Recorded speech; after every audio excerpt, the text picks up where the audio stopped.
আসসালামু আলাইকুম রহমতুল্লাহ বরকাত। কোনো স্বামী যদি তার স্ত্রীর শারীরিক চাহিদা পূর্ণ করতে ব্যর্থ হয়, তাহলে এমন স্ত্রী কি করবে? তো প্রথম কথা হচ্ছে, স্ত্রীর দায়িত্ব হলো নিজের যৌন হেফাজত করা। যদি কোনো স্ত্রী তার নিজের যৌবন হেফাজত করতে পারে, অর্থাৎ সে ব্যভিচারে লিপ্ত হবে না 2 বছর পর্যন্ত, স্বামীকে সুযোগ দিতে চাইলে সে 2 বছর সুযোগ দিতে পারবে। এরই মধ্যে সে কোনোভাবেই ব্যভিচারে লিপ্ত হতে পারবে না। যদি সে ব্যভিচারে লিপ্ত হওয়ার সম্ভাবনা থাকে, তাহলে সে চাইলে তার স্বামী থেকে খোলা তালাক নিতে পারবে, অর্থাৎ স্বামী থেকে যে কোনোভাবে বুঝিয়ে বাজিয়ে তার স্বামী থেকে তালাক নিয়ে নিতে হবে। এই ক্ষেত্রে ইসলাম যেহেতু স্ত্রীকে তালাক দেওয়ার অধিকার প্রদান করে না, সেহেতু স্বামী স্ত্রীকে তালাক দিবে, স্ত্রী নয়। যেই বাবু হোক, স্বামী স্ত্রীকে ম্যানেজ করে প্রয়োজনে তার মোহরার অংশ ছেড়ে দিয়ে হলো এমন স্বামীকে স্ত্রী তালাক দিতে হবে। আর যদি 2 বছর সময় দেয়, সেক্ষেত্রে এই জন্য দিবে যে যদি 2 বছর পর্যন্ত স্ত্রী যৌবন হেফাজত করতে পারে, তাহলে এই 2 বছরের মাধ্যমে স্বামীর দায়িত্ব হলো সে তার চিকিৎসা করা। সে যদি 2 বছরের মধ্যে চিকিৎসা করে সুস্থ হতে পারে, তাহলে স্ত্রী স্বামীকে 2 বছর সময় দিবে। আর যদি 2 বছর পরে সে সুস্থ হতে না পারে, তাহলে স্ত্রী এমন স্বামীর জন্য সংসার করা জায়েজ নয়। কেননা এটা মানুষের সহজাত প্রবৃত্তি, যৌন চাহিদা। তাহলে স্ত্রী যদি যৌন চাহিদা পরিপূর্ণ না হয়, তাহলে সে ব্যভিচারে লিপ্ত হতে পারবে। আর ইসলাম বিবাহের বিধান করেছে কেবলমাত্র ব্যভিচার রোধ করার জন্য, বৈধ পন্থায় আপনার পরিবার পরিজন তথা সংসার বৃদ্ধির জন্য। যেহেতু এর উদ্দেশ্য ব্যাহত হচ্ছে, সেহেতু এমন স্বামীর সাথে সংসার করা সম্পূর্ণরূপে হারাম।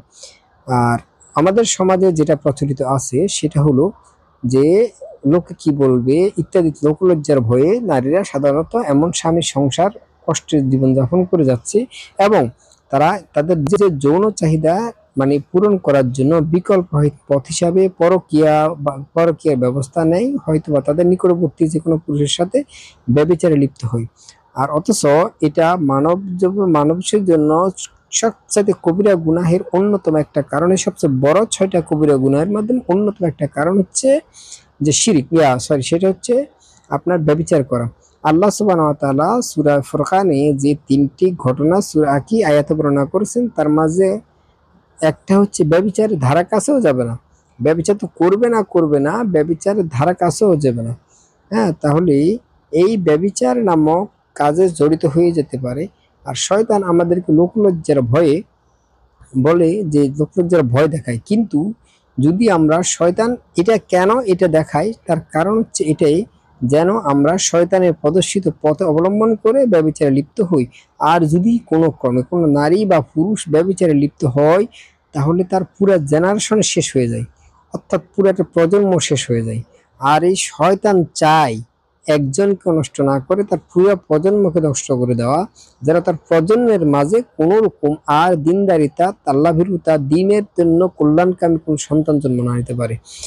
মনে রাখতে হবে, জান্নাত একটি পবিত্র স্থান, সেখানে পবিত্রতা ছাড়া অপবিত্রতা ঢুকতে পারবে না।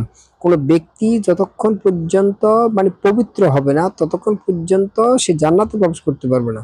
আর পবিত্র হওয়ার, ঈমান অবস্থায় মারা যাওয়া আর পবিত্র হওয়ার জন্য অন্যতম জায়গা হচ্ছে জাহান্নাম থেকে তার গুনাহকে পরিপূর্ণ ধুয়ে মুছে তারপরে তাকে জান্নাতে প্রবেশ করা হবে। তাহলে জাহান্নামের শাস্তি সম্পর্কে আমরা জানি। তো শয়তান চায় যে একটা জাতিকে ধ্বংস করতে পারলে, একজন ব্যক্তির চাইতে একজন জাতিকে ধ্বংস করতে পারলে শয়তান সবচেয়ে বেশি খুশি। এই জন্য শয়তান চায় আমাদের প্রত্যেকেরই বিবাহ মাঝে ত্রুটি হোক, যেন আমাদের স্ত্রী আমাদের জন্য হারাম হয়ে যায়, আর আমি যেন আমার স্ত্রীর জন্য হারাম হয়ে যাই। তাহলে আমাদের পুরো প্রজন্মটা হারামের মাঝে হবে, তাদের দ্বারা দুনিয়া এবং আখিরাতে কোনো কল্যাণ হবে না। এই জন্য আমি বলছি যে কোনো ব্যক্তির কথা নয়, বরং কোনো গোষ্ঠীর কথা নয়, লোকলজ্জা নয়, বরং কোনো